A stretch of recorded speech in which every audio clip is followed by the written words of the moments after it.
Ապրիլի 24-ին Մոսկվայի Սուրբ Պայծառակերպություն մայրտաճարում թեմակալ առաջնորդի Տեր Եզրաս arczepiskopos Ներսիսյանի հանդիսապետությամբ կատարվեց բարեխոսական կարգ ի հիշատակ հայոց ցեղասպանության սրբադասված նահատակների։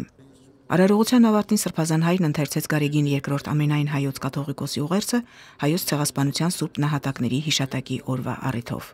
Իր խոսքում Եզրաս Սրբազանն անդրադարձավ այսօրվա իրավիճակին եւ այն մեզ համար լրջագույն սպառնալիք համարեց։ Մենք պետք է համախմբվենք իբրև միակամ ու հավաքական ազգային ուժ, իբրև ապրող ու ստեղծագործող ազգ, իբրև արժանի ու հավատարիմ ժառանգներ մեր սուրբ նահատակների։ Անհապաղ պայքարենք, մեր գոյությունը անվտանգ դարձնենք արտաքին ու ներքին թշնամիներից, արդարության ձայնը հնչեցնենք, քանի որ ասված է, անտարբերությամբ մի մեղանչեք։ Ոչ ոք իրավունք չունի խլել Աստվածաշնորհ կյանքը, որովհետև դա չարամիտ արարք է, մեծագույն մեղք ուղղված Աստծու դեմ։ Իր խոսքում ասաց Եզրաս Սրբազանը։ Համատեղ աղոթքից հետո Համալիրի բակում Եղեռնի սուրբ նահատակների հուշակոթողի մոտ ծաղիկներ խոնարհվեցին։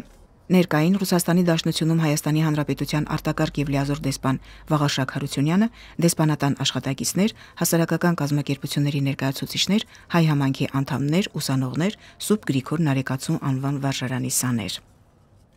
Օրվա խորհրդին համահունչ Տապան թանգարանում ցուցադրվել են ցեղասպանության վավերագրեր, նկարներ, ցեղասպանությունը ժամանակին լուսաբանած համաշխարհային մամուլի առաջին էջերի արտատպություններ, որոնք արտացոլում են թուրքական հանցագործությունների իրական պատկերը։